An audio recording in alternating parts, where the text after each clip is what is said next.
Hello student. चलिए तो start करते हैं हम अपनी हिंदी एमसीक्यू सीरीज़। ये हमारा आज दूसरा चैप्टर है। पहला चैप्टर हमने अपने यूट्यूब चैनल पर अपलोड कर दिया है। और अगर आपको हमारा चैनल अच्छा लगे तो आप इसे सब्सक्राइब कीजिएगा।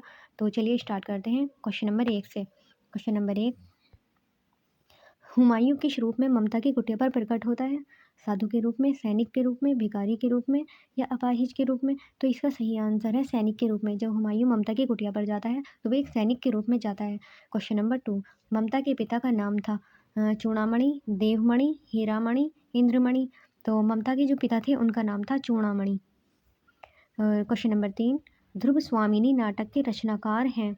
जो ध्रुव स्वामिनी नाटक है वो किसने लिखी थी? मोहन राकेश ने, जयशंकर प्रसाद ने, लक्ष्मी नारायण मिश्र ने, उपेंद्र नाथ अश्क ने। तो इसका सही आंसर है जयशंकर प्रसाद ने। क्वेश्चन नंबर 4, प्रसाद जी द्वारा लिखे गए महाकाव्य का नाम है कामायनी, आंसू, कानन, कुसुम या झरना? तो प्रसाद जी ने जो लिखी है महाकाव्य उसका नाम है कामायनी। क्वेश्चन नंबर 5, निम्न में से कौन सा कहानी संग्रह जयशंकर प्रसाद द्वारा रचित है? मतलब जो जयशंकर प्रसाद ने लिखा है उसका नाम क्या है? आकाशदीप, आंधी, इंद्रजाल।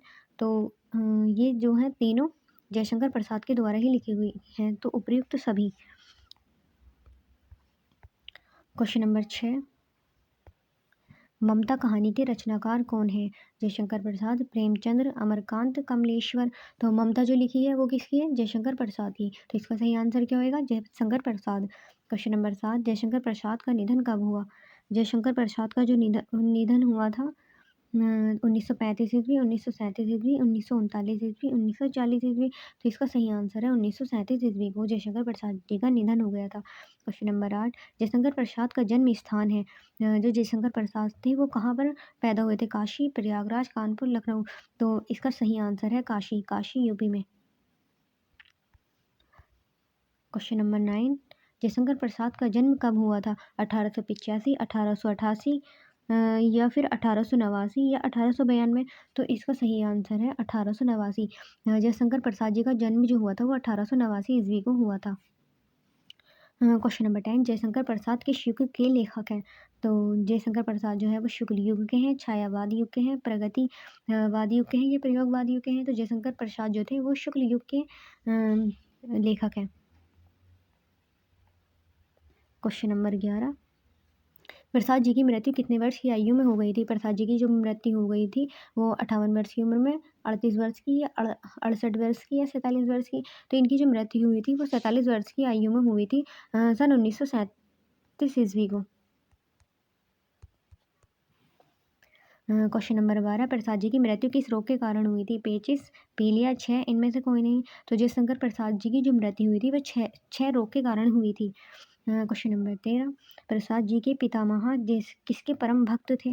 जो प्रसाद जी, जयशंकर प्रसाद जी के पिता थे वो किसके परम भक्त थे? शिवाजी के थे, रामचंद्र जी के थे, हनुमान जी के थे या दुर्गा जी के थे? जो प्रसाद जी के पितामह थे वो शिव जी के परम भक्त थे।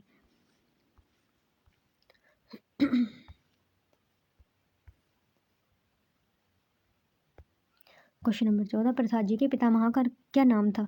तो इनके पिता का नाम देवी प्रसाद था, देवी शीन था, शिव मंगल शाहू था या शिव रतन शाहू था? तो इनके जो पिताजी का नाम था वो शिव रतन शाहू था। तो क्वेश्चन ये, इसका आंसर ये हो गया। ममता कहानी में किस नदी का उल्लेख हुआ है? जो ममता कहानी है उसमें किस नदी का उल्लेख हुआ है? नर्मदा नदी, वेलन नदी, सोन नदी या तमसा नदी? तो इसका सही आंसर है सोन नदी। ममता कहानी में सोन नदी का जिक्र हुआ है।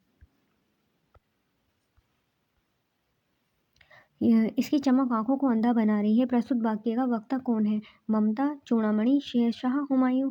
तो इसकी आंखों की चमक अंधा बना रही है तो ये किसका है? ममता का। तो इसका आंसर क्या होगा? ममता।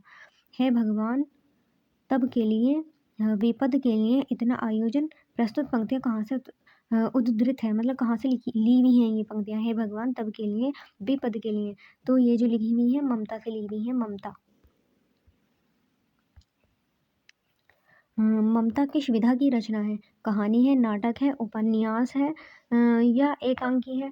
तो इसका सही आंसर है कहानी। ममता ममता जो है एक कहानी है। क्वेश्चन नंबर 19, ममता हुमायूं को शरण देने में हिचकिचाती है क्योंकि वह क्रूर, निष्ठुर, रक्त पिपासु, उपयुक्त सभी।